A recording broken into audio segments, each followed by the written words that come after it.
పోలీసులు విధి నిర్వహణలో వాళ్ళ పని వాళ్ళు చేస్తున్నారు. ఎప్పుడైనా ఉద్యమాలను అణచడానికే పోలీసులు ప్రయత్నం చేస్తారు. అది వాళ్ళ డ్యూటీ. మేము దాన్ని కాదంటలేము. మేము న్యాయమైన డిమాండ్ల కోసం అసెంబ్లీకి వెళ్ళి మేము వాళ్ళ మీద దాడి చేయడం కాదు.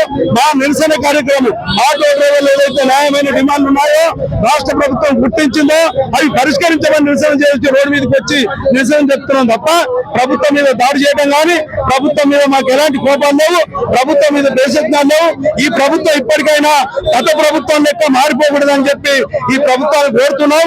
ఇలా గొంతమ్మ కోరికలు కోరట్లేదు. ఆటో మీద ఛార్జీలు వేస్తే రాష్ట్ర ప్రభుత్వానికి వచ్చే నష్టం ఏం లేదు. అదేవిధంగా కొత్త ఆటో పర్మిట్లు ఇవ్వడం వల్ల వచ్చే నష్టం లేదు. అదేవిధంగా సంక్షేమ బోర్డు ఏర్పాటు చేయడం వల్ల కూడా నష్టం లేదు. ఓలా ఊబర్ సంస్థతో నడుస్తున్న టూ వీలర్ నిషేధించాలని చెప్పి తదితర డిమాండ్ల పరిష్కారం కోసమే ఇలా మేము నిరసన జరుపుతున్నాం తప్ప ఇలా మేము పని బంద్ చేసుకొని అనేక విధాల ఇబ్బందులు పడుతూ వస్తుంటూ ఇలా రోడ్ల మీదకి వచ్చినామంటే ఇప్పటికే ప్రభుత్వ అధికారులు మంత్రులు ఆలోచన చేయాలని చెప్పి మేము ప్రభుత్వాన్ని కోరుతున్నాం.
అసలైన తొలి వెలుగు.